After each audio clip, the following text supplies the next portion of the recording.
అక్కడ టెక్కలే ఒక పెద్ద కుటుంబం, ఉన్నత కుటుంబం, ఆ గౌరవమైన కుటుంబంలో ఉన్నటువంటి ఆ వ్యక్తి భరతనాట్యం టీచర్గా సోషల్ మూమెంట్స్లో విమెన్ ఎక్కువ టచింగ్ ఉండటం వల్ల ఈ అమ్మాయి మనకు రాజకీయాల్లో తెస్తే పనికొస్తుందని ఒకరోజు నేను ఇంట్లో వేరే పనిలో ఉంటే నాకు తెచ్చి పరిచయం చేసిన మహా వ్యక్తి ఎవరంటే దువ్వాడ వాణి.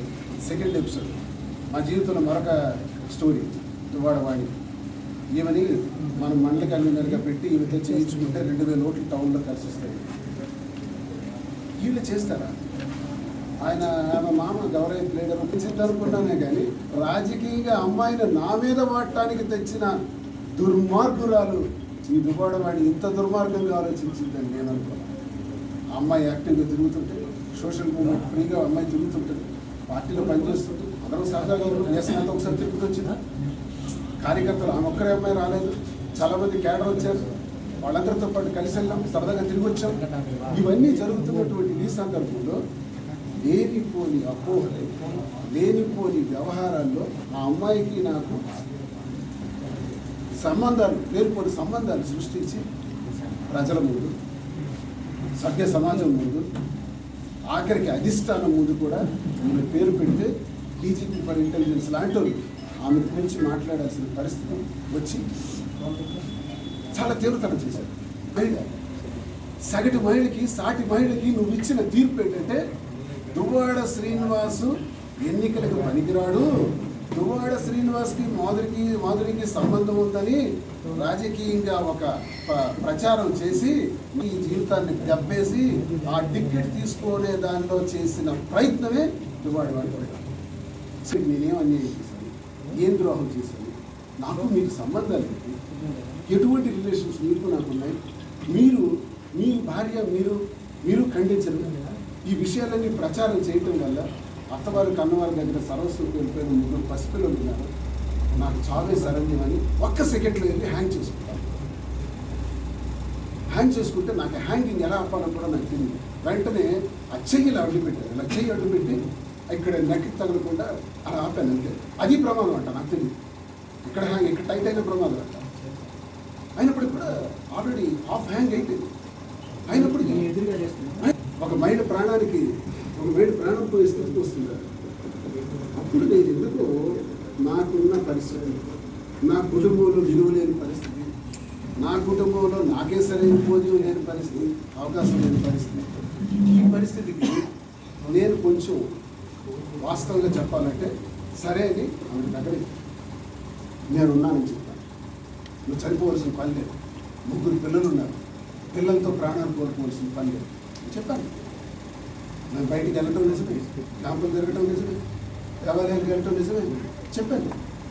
ఎస్, నాకేమనిపించిందంటే ఆ క్షణంలో మన కుటుంబం వాళ్ళకి నాశనం అయిపోతున్న, చనిపోబోతున్నటువంటి అమ్మాయిని కాపాడడం, అండగా నిలబడ్డాం.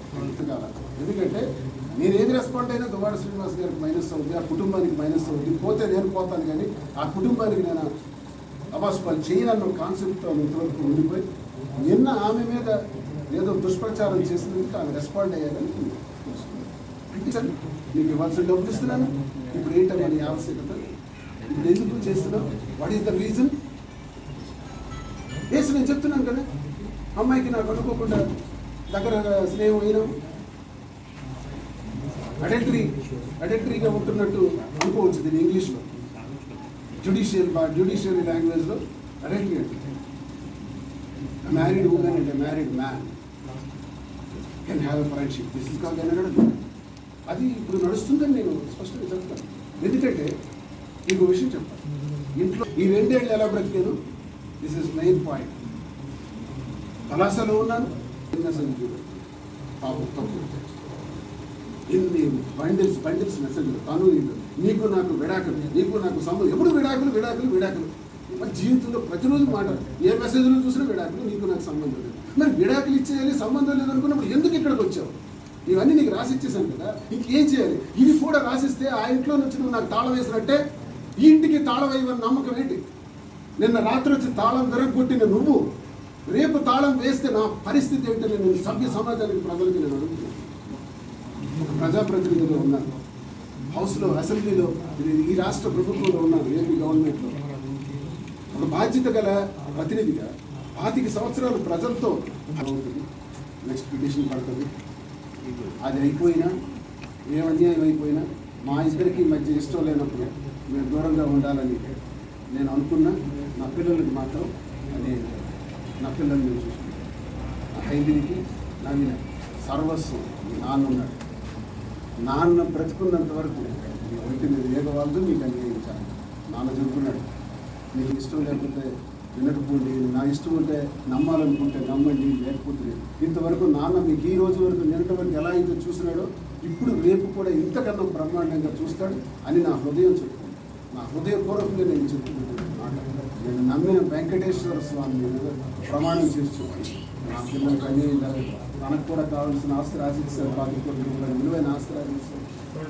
డబ్బులు ఇచ్చాను, ఇంకేం కావాలంటే ఇస్తాను. ఈ డివర్స్కి వీటికి సంబంధం అయితే లేదు. ఎందుకంటే